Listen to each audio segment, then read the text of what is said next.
This is the Value Investor Podcast with Tracey Reineck. All things value, all the time. Welcome back, value investors. So Berkshire Hathaway had its annual meeting this last weekend, and you know what that means? That means we're going to talk about it, and we're going to talk about Warren Buffett, his investing styles, and all those good things, because so much comes out of this meeting now. Because as he's gotten older, Warren Buffett has decided to share his wisdom with the world as much as possible, and that means he's doing multiple rounds of interviews now. I saw him not just on his usual CNBC interviews, but he was also on Yahoo Finance for quite a long time. They had a documentary on CNBC about him, and they're now putting the Berkshire Hathaway meeting on live television. So you could watch for hours over the weekend, and I'm sure many of you did, like I did. But there's a lot of takeaways we always get from these meetings, which is his point. And I thought we'd talk about one today. So the media has been going gaga since the meeting and the reveal that Berkshire Hathaway has bought even more Apple. So Apple's now its largest position. And if you recall, Buffett first started buying it in just 2016. So that was just 2 years ago. He's finally in on the Apple story. But Apple had been a value stock for years before that. It was trading, I think something like 9 times for a while there, certainly in the low teens. So it's not surprising that he finally ended up in it, but it is kind of surprising that it was so late. So he bought in the first quarter of 2016.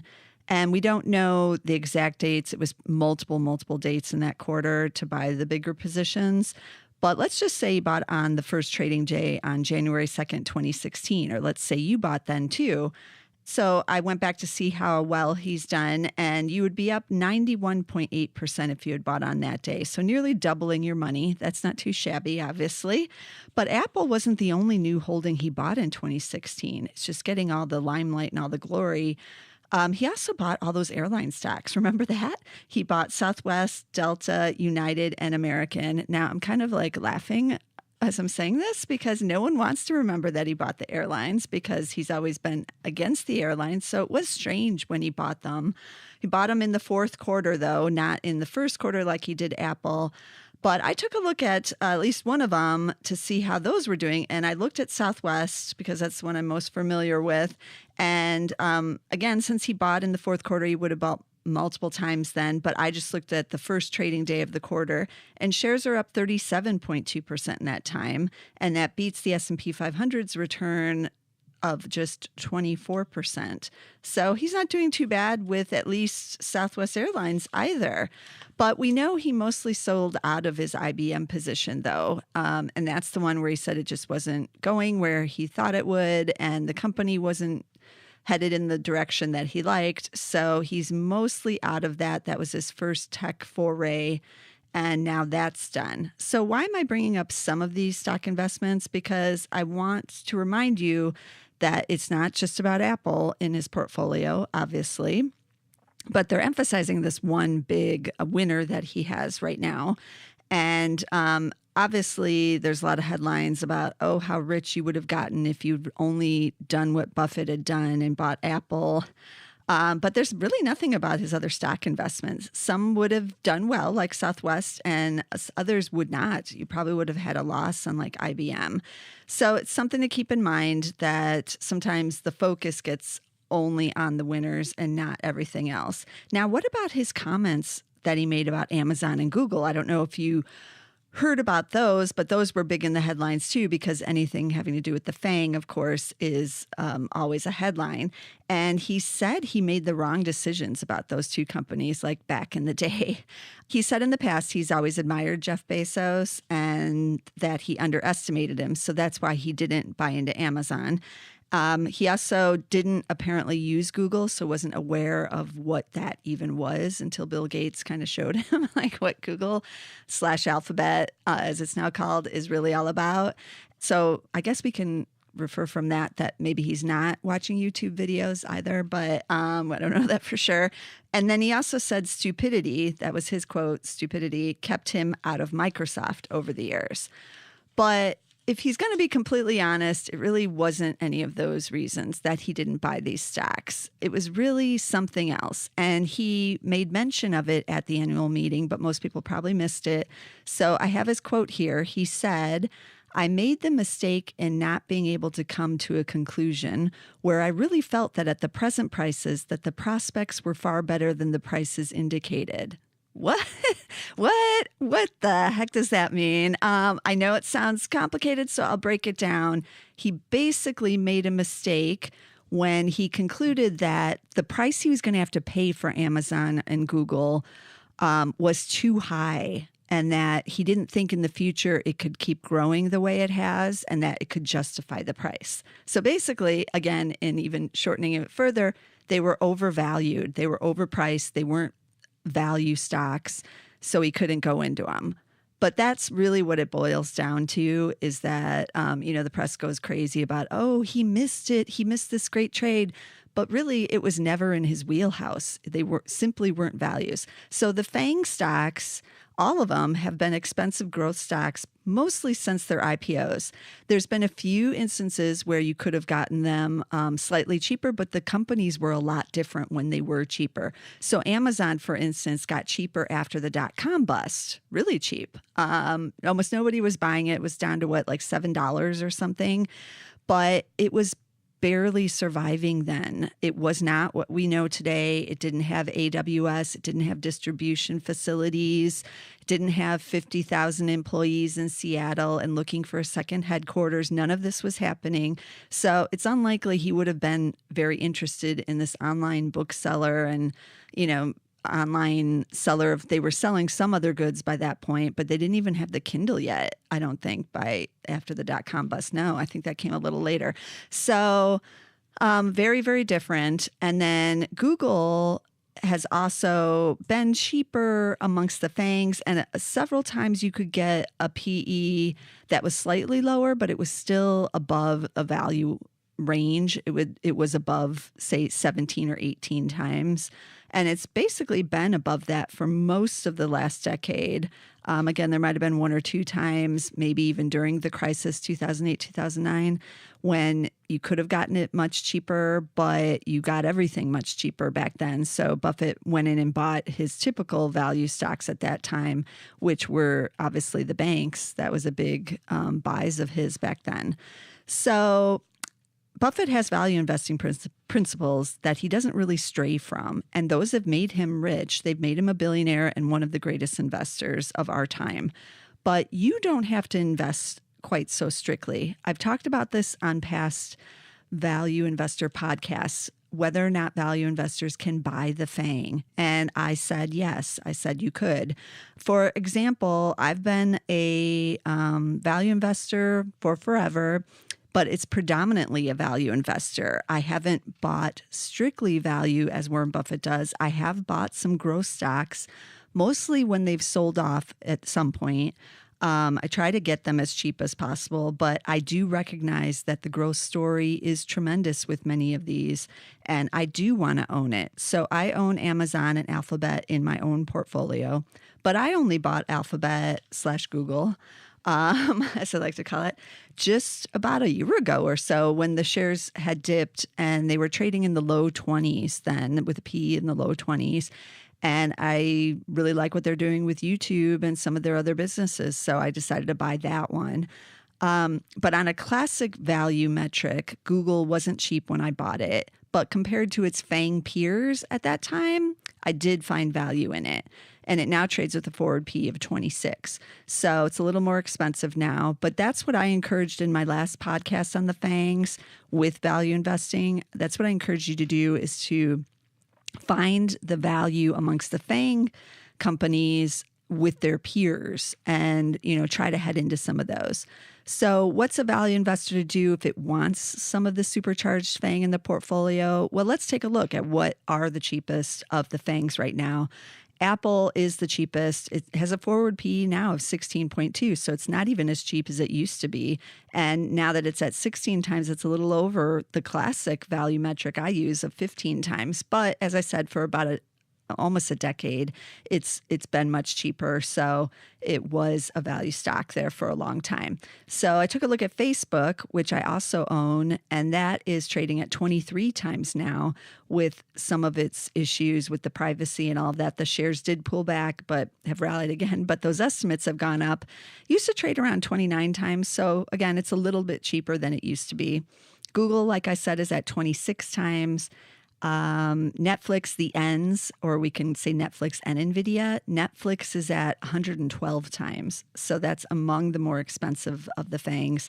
NVIDIA is currently 35 to 40 times, but it hasn't reported earnings yet, and it will be soon.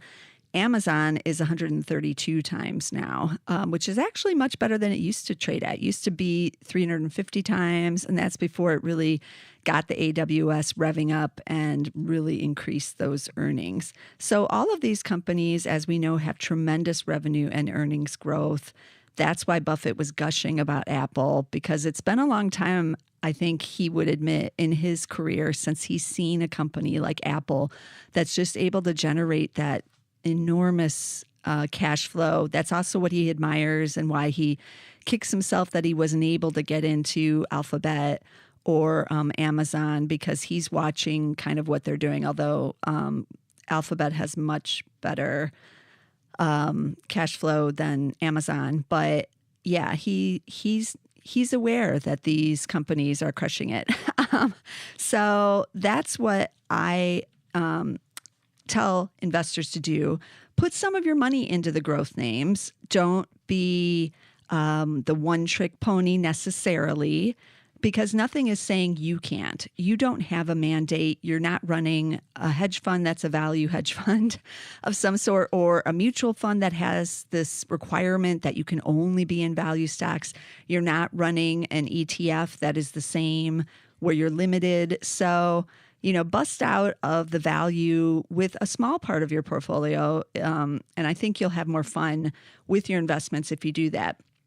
And you can still obviously be on the value investing side. So every month in my value investor portfolio, I'm finding outstanding stocks that are the classic value stocks. And as we know, the classic values are those with low pegs, the good PE, price to books, and the high Zacks rank. I always add that on there. And I decided to plug in all the classic requirements into a screen this week in honor of Berkshire Hathaway's annual meeting to see what is in there right now. And I added the ranks of 1, the strong buy, and the 2 of the buy, because I wanted those rising earnings estimates, because, if I'm going to buy the value stocks, I might as well buy the best ones that are out there. And I used the PE under 15, I used a PEG under 1, so that I would get some growth there if I use the PEG. The price to book is under 3, and the price to sales is under 1. And combining it with that Zacks rank, I'm going to tell you it's going to be really narrow, because that's a lot of fundamentals to screen for with the good Zacks rank. And I got just 13 stocks, but there are 13 that fit into this requirement. So I took a look at them, and I picked out 2 that I feel are classic value stocks that you might want to keep on your list and watch and do a little more research on. So the first one is China Life Insurance, and that ticker is LFC. And I know what you're thinking, Tracey, why are you giving us a Chinese stock? Because I'm not a big fan of the Chinese stocks, as you all know, and I only own 1 in my own portfolio. But at the Berkshire meeting and on subsequent interviews, Charlie Munger talked a lot about the Chinese stocks. And he said that a couple of years ago, he put a big chunk of his personal portfolio into Chinese stocks because they were much cheaper, and he sees a lot of opportunity there. So I decided to include the one that is in this list, this screen of 13 stocks here, which is China Life. And this is a $78 billion market cap company, so it's not small. It is life insurance, as you can imagine from the name. And it has a P of 13.1. The PEG is 0.5. But because it's a foreign company, there's not many analysts covering it. And we just have 1 analyst, 1 estimate at least in Zacks.com. So you're going to have to do your homework on this one or on any foreign company. But you need to go and find out as much as you can about it. Listen to those conference calls if they have them in English, and try to find out what's going on. That's my advice. That is something I kind of have an argument with Charlie Munger, just saying like, oh, I put all my money into China and all that. Well, it might be easy for him to figure out what's going on over there. But as we know, it's not that easy for us sitting over here on the other side of the ocean to know what's really happening inside these companies. So that's just a little caution there. But China Life does fit the classic value parameters. And then a second company is Jacobs Engineering Group. And this ticker is JEC, and they just merged with CH2M, and they now have 77,000 employees. So they're pretty massive.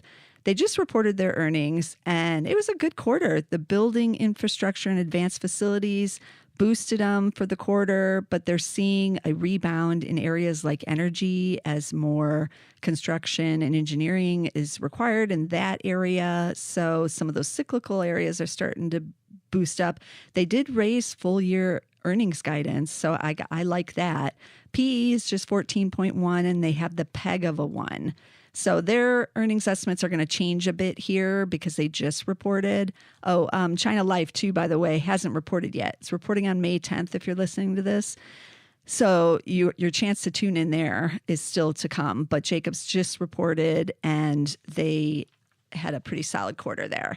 So these are just two classic value stocks that are out there. You can also enhance a portfolio. So say you're buying some of the FANGs, but you want a chunk of value in there. You can buy the small cap value stocks. That's the area I love, and that has historically outperformed. So ETFs are a great way to get that kind of diversity because, you know, as I've said in the past, it's really hard to go out there and buy like 20 small cap value stocks. It's hard to figure out which ones you should buy, and that's a little more risky because the small caps are more volatile and riskier. So the ETF is a good way to go. You might want to look at the SPDR S&P 600 small cap value. It's SLYV is the ticker. They have an expense ratio of just 0.15%. And as always, you want to keep that expense ratio, you know, as low as you can. But I recommend that one. There's several others you can also look at, including the Vanguard, but the Vanguard one has a lot of growth in it too. That ticker is VBR, and I own that one in my own personal portfolio. But also in full disclosure, as I said, I own Facebook, Google, and Amazon in my portfolio too, because like I said, just because you love value investing and you like to buy those value stocks doesn't mean you're restricted from ever buying the growth.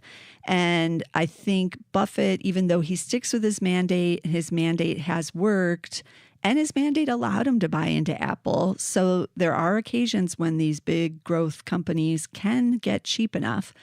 But for the rest of us, you might want to take a dip of part of your portfolio into some of these growth stocks. It's not going to hurt you, obviously, and you can still buy your favorite value stocks on the side, which is what I like to do. So you're not betraying your value fundamentals by dipping a little into growth there.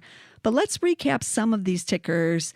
Apple, again, is the cheapest of the FANG value stocks and is close to being a value. It's right around the value level right now. And Berkshire Hathaway is still buying more shares in it. It's AAPL. Alphabet is GOOGL, and Amazon AMZN, as we all know. China Life is LFC. Jacobs is JEC. And then the small cap value ETF is SLYV. So those are just a few ideas that we got from the Berkshire Hathaway meeting. There was more going on. I'll probably be covering it because I tend to cover Buffett a lot these days because he's talking up a storm, and it's always interesting to hear what he has to say. So to catch all of our podcasts and everything that we're covering here with value stocks, be sure to subscribe. We're on Spotify, and I know that some of you are listening over there because I've seen some of the metrics now coming out of Spotify. So you are finding us there, but you can subscribe at Spotify. We're on SoundCloud. That's under the Zacks Market Edge on SoundCloud, but you can also get us on Apple Podcast or iTunes under the Value Investor Podcast over there. We have our own standalone show because value is important and coming back. So we're our own standalone, but get us somewhere so you don't miss an episode, and I'll see you again next time.